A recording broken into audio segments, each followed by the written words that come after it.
साथियों नमस्कार, मैं आपका दोस्त अनिल सोलंकी। मेरे नए वीडियो में आपका स्वागत है। साथियों, आज मैं आपको एक पुराना किस्सा सुनाता हूँ। ये बात है सन 2004 की। हरियाणा में विधानसभा के चुनाव हुए थे और उस समय हरियाणा प्रदेश कांग्रेस के अध्यक्ष थे चौधरी भजन लाल। उनके नेतृत्व में चुनाव हुआ और कांग्रेस ने 50 से ज़्यादा सीटें जीती और चौधरी भजन लाल चौथी बार मुख्यमंत्री बनने की तैयारी कर ही रहे थे कि अचानक से कांग्रेस हाईकमान, जिसकी डोर थी उस समय कांग्रेस के चाणक्य समझे जाने वाले अहमद पटेल के हाथ में, वो प्रभारी थे हरियाणा प्रदेश कांग्रेस के। उन्होंने घोषणा करी मीडिया को बुला के कि इस बार हरियाणा का मुख्यमंत्री चौधरी भजन लाल नहीं होंगे बल्कि कोई जाट नेता होगा। जैसे ही ये खबर मीडिया में फैली तो मीडिया के लोग भजन लाल जी का इस पर राय जानने के लिए उनके घर पे चले गए। तो उन्होंने चौधरी भजन लाल से जब ये बात कही कि कांग्रेस हाईकमान ने फैसला किया है कि इस बार मुख्यमंत्री आप नहीं होंगे, कोई जाट होगा, तो चौधरी भजन लाल ने उसका ये जवाब दिया कि मेरे से बड़ा जाट कौन है, मैं खुद एक जाट हूँ। जब मीडिया के लोगों ने उनसे कहा कि आप तो अपने आप को बिश्नोई बताते थे, तो उन्होंने कहा कि बिश्नोई कोई जात नहीं होती, बिश्नोई एक पंथ होता है, एक मान्यता होती है, बाकी मेरी जाति जाट है। और सबूत के तौर पे उन्होंने अपनी ज़मीन की फ़र्द दिखाई जिसमें उनकी जाति सच में ही जाट लिखी हुई थी और उनका गोत्र मांझू लिखा हुआ था। हरियाणा के अंदर जो ज़मीन की फ़र्द होती है उसमें जाति भी लिखी जाती है। तो चौधरी भजन लाल ने जब ये बात बोली कि मैं जाट हूँ, तो हरियाणा का हर आदमी ये सुन के हैरान हो गया कि ये आदमी जो पूरी ज़िंदगी जाटों के खिलाफ राजनीति करता रहा, जिसने 1979 में चौधरी देवीलाल की सरकार बनी थी, 1979 में चौधरी देवीलाल की सरकार पूरी की पूरी सरकार को लेके जो कांग्रेस में शामिल हो गए थे, सरकार पूरी गिरा दी थी। और 1982 के अंदर जब चौधरी देवीलाल की पार्टी को बहुमत मिला था और अल्पमत में होते हुए भी कांग्रेस हाईकमान के इशारे पे, गवर्नर के इशारे पे उन्होंने सरकार ज़बरदस्ती बनाई थी। और जब 1990 में मंडल आयोग की सिफारिशें इस देश में लागू हुई तो उन्होंने जाटों के ओबीसी में शामिल होने का सबसे ज़्यादा विरोध चौधरी भजन लाल ने ये कह के किया था कि जाट ओबीसी में नहीं आ सकते क्योंकि ये आर्थिक रूप से संपन्न जाति है।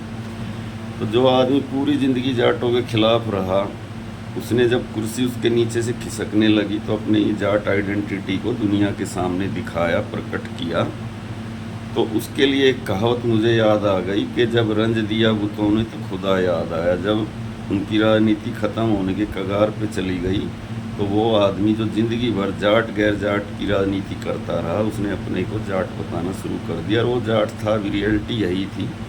वो खाली हरियाणा में लंबी राजनीति करने के लिए नॉन जाट का उसने चोला पहना हुआ था। अब आज की बात करते हैं।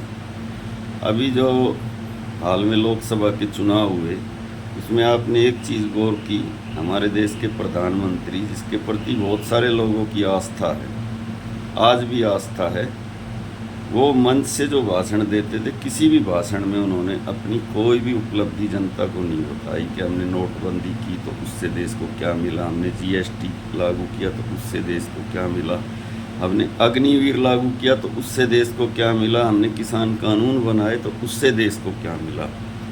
वो खाली मन से क्या बोल रहे थे कि अगर कांग्रेस सत्ता में आई तो मुसलमान तुम्हारे घर में घुस जाएंगे, तुम्हारी ज़मीन पे कब्जा कर लेंगे, तुम्हारे पशु छीन लेंगे, तुम्हारे मकान में एक कमरा छीन लेंगे, तुम्हारे मंगलसूत्र छीन लेंगे।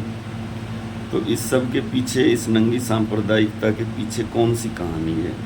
उसके पीछे ये कहानी है कि अगर आप कोई भी काम ना करो, नॉन परफॉर्मिंग गवर्नमेंट चलाओ 5 साल 10 साल, उसके खिलाफ एंटी इनकम्बेंसी अगर बन जाए तो उसको ऐसे समाज को बांट के आप उस एंटी इनकम्बेंसी को कम कर सकते हो, मंदा कर सकते हो।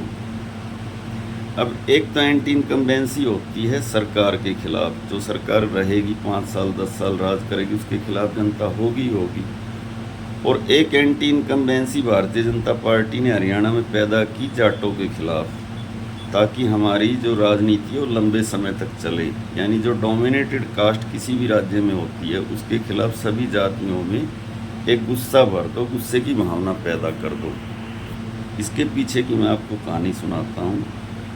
ये बात है 1999 में कारगिल युद्ध हुआ था और उसकी लहर में हरियाणा में जो देश में जो लोकसभा चुनाव हुए उस समय हरियाणा में चौधरी ओम प्रकाश चौटाला मुख्यमंत्री थे। उनका भारतीय जनता पार्टी से गठबंधन हुआ और 10 की 10 सीटें गठबंधन ने जीत ली। तो चौधरी ओम प्रकाश चौटाला ने विधानसभा भंग करके और विधानसभा के चुनाव करवाने की घोषणा कर दी। उस समय पे हरियाणा प्रदेश को भारतीय जनता पार्टी के प्रभारी थे नरेंद्र मोदी। उनको संघ से भेजा गया था संगठन मंत्री बना के भाजपा में। तो जब नरेंद्र मोदी जी हरियाणा में आए, उन्होंने हरियाणा को बारीकी से देखा, जांचा और परखा, तो उनके दिमाग में ये बात आई कि अगर इस हरियाणा प्रदेश के अंदर जातिवाद का जहर घोला जाए, यहाँ पे जाटों के खिलाफ सभी जातियों को गोलबंद किया जाए, तो यहाँ बगैर कोई काम किए नॉन परफॉर्मिंग गवर्नमेंट चलाते हुए भी लंबे समय तक राजनीति की जा सकती है। और जब वो सत्ता में आए, पावर में आए, 2014 में वो केंद्र में सत्ता में आए, प्रधानमंत्री बने और 2014 में ही हरियाणा में भी चुनाव हुए और उनकी पार्टी सत्ता में आई साधारण बहुमत के साथ।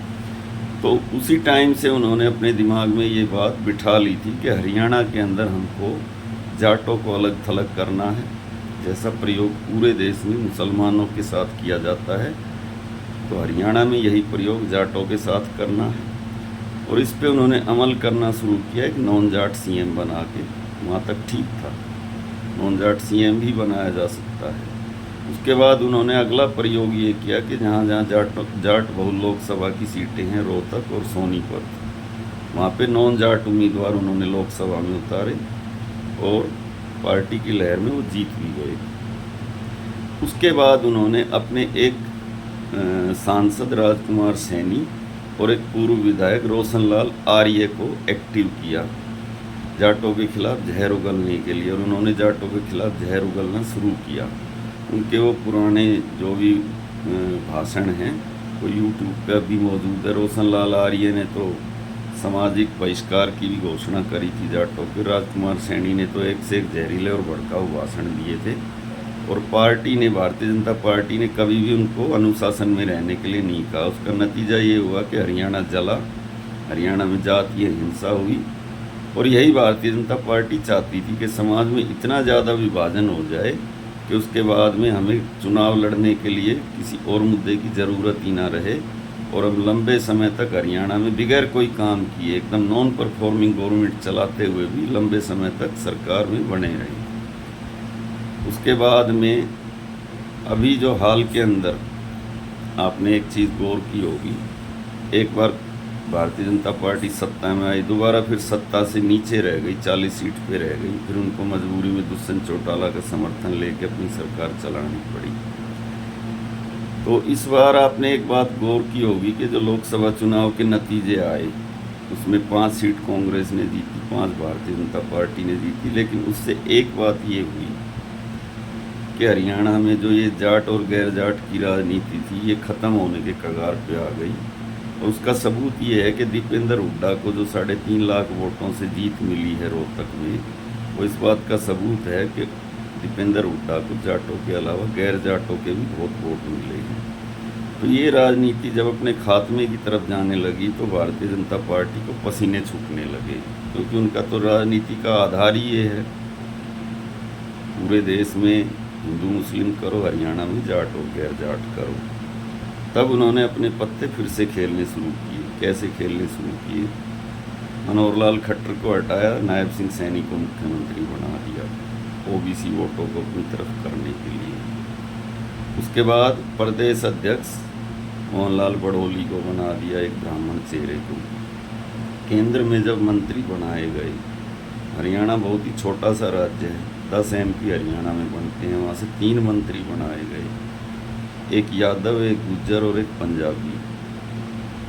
यादवों की जनसंख्या होगी हरियाणा में 7-8%, पंजाबियों की भी 7-8% और गुजरों की 1-1.5%।